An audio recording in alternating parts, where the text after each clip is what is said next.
guys, it's me, Mirren24 here, and today I'm going to show you how to upload a decal to Roblox. So I'm sure most of you already know how to do this, but I'm just going to elaborate on some of the things decals can be used for. And yeah, so first thing you should know is that I think you can only upload them on like PC, because I tried to upload this on mobile and I went to the website, not the app, and I couldn't upload it. So just keep that in mind. So like, decals are really useful because you can like texturize objects or just like add some decoration, and or like, I don't know, give GFX to someone if you really want to. And the best option is to make it a square image, because that's the way decals will be. But like, if you do a rectangle, it'll just condense it into a square. So then I think what you have to do is go into Roblox Studio and just make it a square once you do it. But it's easier just to have just a square image.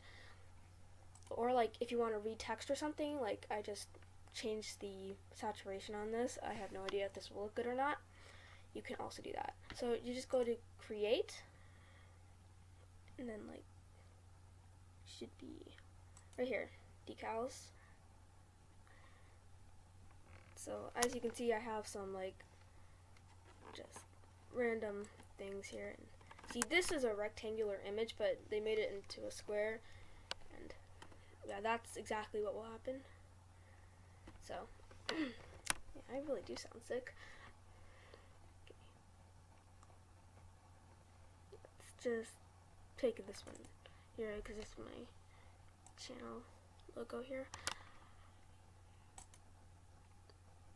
So then, yeah, and then Roblox will approve it or not approve it, and sometimes they don't approve the stupidest things, so be watchful of that.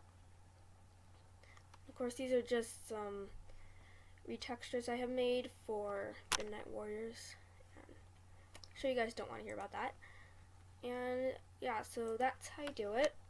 Anyway, so like this video if you liked the video, comment what you thought, and subscribe if you want to see more of my videos. Bye guys!